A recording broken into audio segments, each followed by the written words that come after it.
Assalamu alaikum everyone and welcome back to the second part of the theory postmodernism.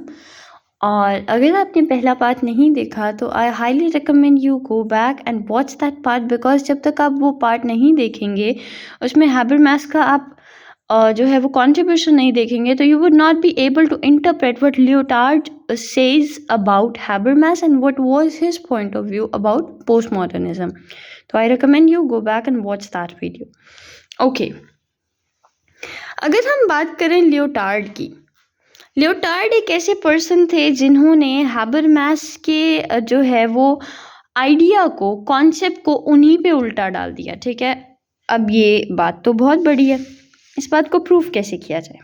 Okay, पहली चीज, post modernism जो है ना word, ये फर्स्ट टाइम यूज हुआ था 1930 में, लेकिन इनका जो इस वर्ड का जो एसेंस है वो हमारे पास लियोटार्ड के वर्क के साथ शुरू हुआ था. कि लियोटार्ड का वर्क जब हमारे पास आया तब पोस्ट मॉडर्निज्म का एसेंस हमें मिला उस वर्क में. कैसे मिला? A post modern condition, a report on knowledge, Manchester University Press in 1979. ये लियोटार्ड का एक वर्क था कि a post modern condition, a report on knowledge, जो कि मैनचेस्टर यूनिवर्सिटी प्रेस से 1979 में जो है वो पब्लिश हुआ था. अब इनका ये जो ऐसे था वो क्वेश्चन को आंसर करता था, व्हाट इज पोस्ट मॉडर्निज्म. ठीक है, अब ये जो फर्स्ट टाइम पब्लिश हुआ था वो 1982 में पब्लिश हुआ. ठीक है, अब इसके बाद ये जो है 1984 में एज एन अपेंडिक्स ऐड हुआ था उनकी बुक में, द पोस्ट मॉडर्न कंडीशन.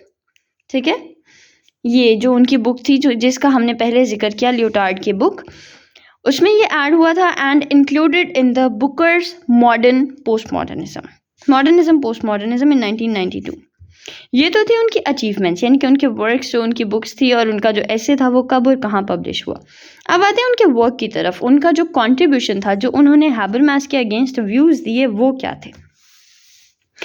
पहले हमने क्या देखा? लियोटार्ड का essay answering the question what is post modernism.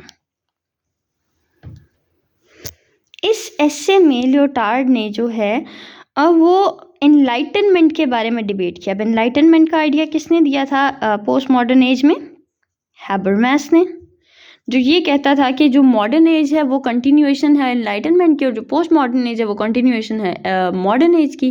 Basically उसने पोस्ट मॉडर्न का तो जिक्र ही नहीं ना किया कहीं. उसने तो सिर्फ ये कहा कि एनलाइटनमेंट जो है वो हमारे पास मॉडर्न एज पे इन्फ्लुएंस है एनलाइटनमेंट का, और मॉडर्न ऑथर जो हैं वो एनलाइटनमेंट के ऑथर से इन्फ्लुएंस्ड हैं बहुत ज़्यादा. और उसने ये कहा कि हमारे पास जो है वो एनलाइटनमेंट एज की एक्सटेंशन है मॉडर्न एज. अब यहाँ पे जो लियोटार्ड हैं वो डायरेक्टली टारगेट कर रहे हैं हैबरमैस को. हैबरमैस ने कहा था कि जो हेलिडे और जो डेरिडा और फोको हैं वो कंजर्वेटिव्स हैं, लेकिन लियोटार्ड ने एक प्रॉपर आगे उनको कन्फ्रंट करते हुए कहा कि from each direction we are being urged to put an end to experimentation, कि हमें फोर्स किया जा रहा है कि हम एक्सपेरिमेंटेशन को ख़त्म करें. ठीक है, क्योंकि अगर हम ये कहते हैं कि हमारे पास जो एज ऑफ एनलाइटनमेंट की कंटिन्यूएशन है मॉडर्न एज, ठीक है, वो बेसिकली लियोटार्ड का प्रॉब्लम और उनका कॉन्सेप्ट ये है कि how can a person talk about age of reason in a reasonless age, in a baseless age, totally baseless age. क्योंकि पोस्ट मॉडर्निज्म हमारे पास क्या है? एक ऐसी एज जहाँ पे हमारे पास कुछ भी मौजूद नहीं है, ना हमारे पास कोई लॉजिक है, ना हमारे पास कोई रीज़न है, ना हमारे पास कोई सोल्यूशन है. तो लियोटार्ड कहते हैं कि आप एक ऐसी टोटली लॉस्ट जो आपके पास कम्युनिटी है उसमें आप लॉजिक की बात कैसे कर सकते हो?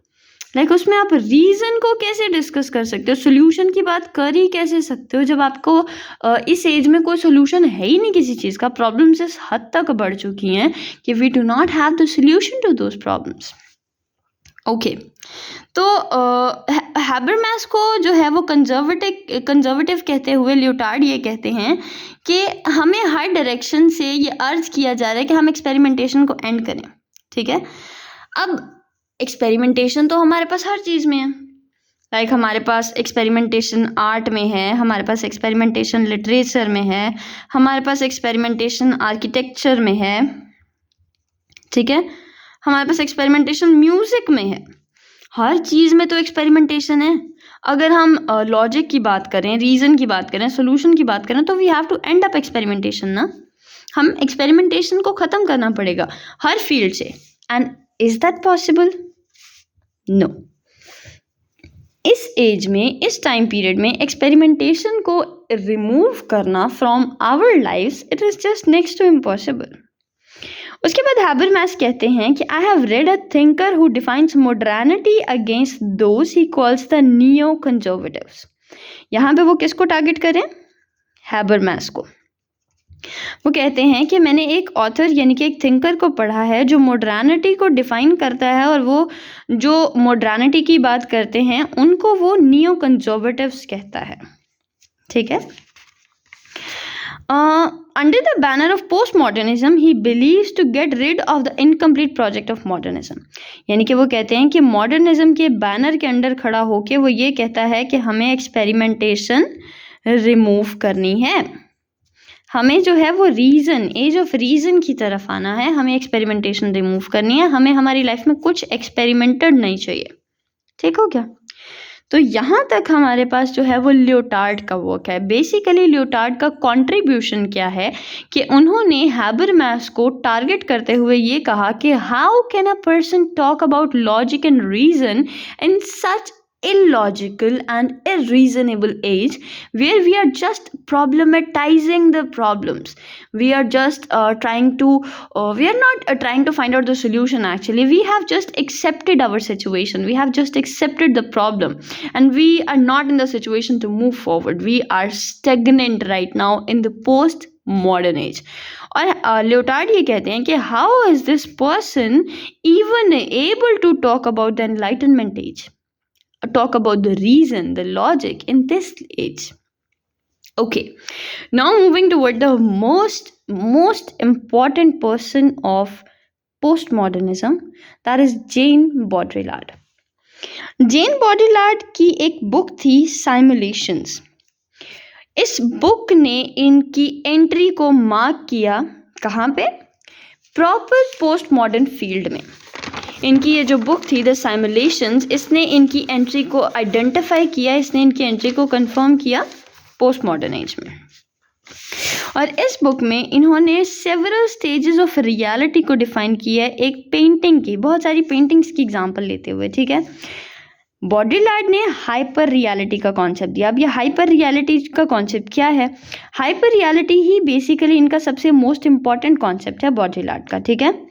हाइपर रियलिटी ओके, इसको हम डील करते हैं। बॉड्रिलार्ड जो है उनको हम एसोसिएट किससे करते हैं? लॉस ऑफ रियल से।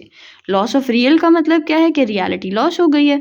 प्रेजेंट लाइफ में टीवी, मूवीज, एडवर्टाइजिंग, ये सारी की सारी चीज़ों ने हमें लॉस ऑफ रियलिटी की तरफ ले गए हैं। मतलब हमारे पास हमारी एसेंस ख़त्म हो गया, हमारी रियलिटी लॉस्ट हो गई है इन चीज़ों की वजह से, ठीक है। Which is the result of hyper reality, in which the distinction between the real and imagined, literary and illusion, surface and depth is totally blurred and eroded. क्या हमें कुछ भी नज़र नहीं आता, कोई डिस्टिंक्शन नहीं नज़र आती रियल और इमेजिन्ड में, रियलिटी और इल्यूजन में, सरफेस एंड डेप्थ में। मतलब everything is just like there is no reality actually. अब उनकी जो थीरी थी वो सबसे पहले जो है एक्सप्लेन हुई उनके एस्से में, द साइमुलेक्रा एंड साइमुलेशंस। इस एस्से में उन्होंने जो है वो बेसिकली हमारे पास इस जो उनकी थ्योरी थी लॉस्ट ऑफ रियलिटी को एक्सप्लेन करना स्टार्ट किया, ठीक है। He begin by evoking the past era of fullness. पहले उन्होंने बात की पॉजिटिव एरा की, ठीक है, यानी कि जब हमारे पास रियलिटी एग्जिस्ट कर रही थी। देन वो मूव हुए लॉस ऑफ रियलिटी की तरफ। रियलिटी की बात करने के बाद he moved toward the loss of reality. अब he begin by evoking the past era of fullness, when a sign was a surface indication of the depth and reality. जब हमारे पास जो साइन होता था वो सरफेस इंडिकेशन होता था depth और रियलिटी का, यानी कि जो चीज़ उसकी रियलिटी है उसी को इंडिकेट करता था sign. But he then asked what if sign did not indicate the depth and reality. उसके बाद वो सवाल करते हैं कि क्या हो कि अगर साइन जो है हमारे पास वो डेप्थ और रियलिटी को इंडिकेट ना करे. ठीक है, अब उन्होंने इस सिस्टम को कि जब साइन डेप्थ और रियलिटी को इंडिकेट नहीं कर रहा है, इस सिस्टम को उन्होंने कहा साइमुलेक्रम. साइमुलेक्रम क्या होता है कि अनसेटिस्फैक्टरी इमिटेशन और substitute of something is called simulacrum. ठीक है, अब उन्होंने इस सिस्टम को साइमुलेक्रम कहा और उन्होंने कहा कि sign reaches its present stage of hollowness and emptiness in a series of steps. अब आगे उन्होंने हमारे पास 4 स्टेप्स दिए. ठीक है, लॉस ऑफ रियलिटी के 4 स्टेप्स दिए कि किन स्टेप्स के पहला स्टेप क्या था रियलिटी लॉस होने का, दूसरा स्टेप क्या था, तीसरा स्टेप क्या था. ठीक है, तो पहला स्टेप हमारे पास क्या है, sign represents the basic reality. जैसे कि हमने बात की कि he started with evoking the past era of fullness. तो यहाँ पे वो एरा ऑफ फुलनेस की बात करें कि जब साइन जो था वो बेसिक रियलिटी को रिप्रेजेंट किया करता था. ठीक है, एट दैट टाइम हमारे पास क्या चीज़ें थी, इसको हम एक एग्जाम्पल के थ्रू देखते हैं. The representation of industrial city of Salford and work in the work of 20th century artist Lowry. He his painting represented reality. अब यहाँ पे वो बात क्या कर रहे हैं कि हमारे पास जो इंडस्ट्रियल सिटी ऑफ सेल्फोर्ड है उसको एक 20th century artist L S. Lowry के वर्क में, उनकी पेंटिंग में हमने देखा और वहाँ पे उस पेंटिंग ने एक ट्रू इमेज पोर्ट्रे किया. ट्रू इमेज पोर्ट्रे करने का मतलब क्या है कि हमारे पास जैसे इंडस्ट्रियलाइजेशन की वजह से स्टिक लाइक फिगर्स थी, लोगों को ज़्यादा लेंथी काम करना पड़ता था, टाइम पीरियड ज़्यादा उनका होता था काम का, लेकिन उनको वेजेस कम मिलती थी, तो उनके स्टिक लाइक फिगर्स हो गए थे, हार्ड लाइफ थी उनकी, म्यूटेड कलर्स ऑफ लाइफ. तो ये सारी चीज़ें वहाँ पे उन्होंने पहला स्टेप क्या था कि जब साइन जो है दैट रिप्रेजेंट्स द रियलिटी.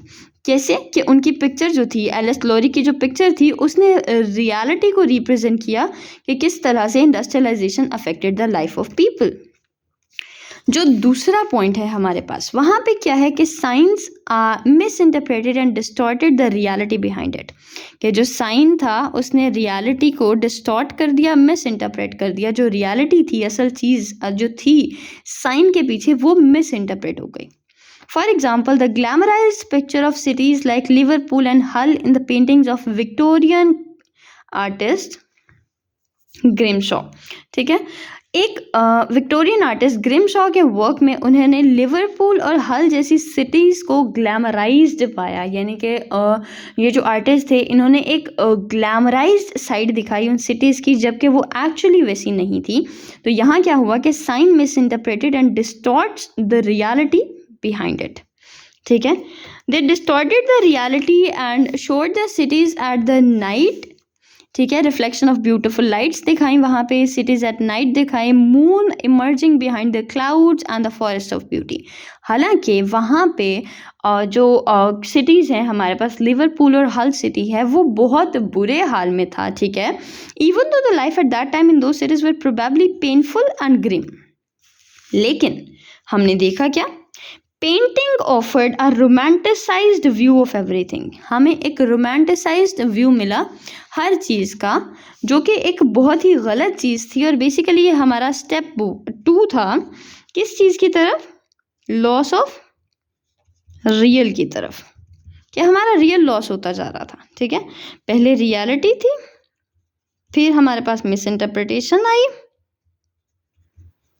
यानी कि डिस्टॉर्शन आई. उसके बाद जो तीसरा स्टेप हमारे पास आया, वो तीसरा स्टेप हमारे पास क्या था, sign disguised the fact that there is no corresponding reality underneath.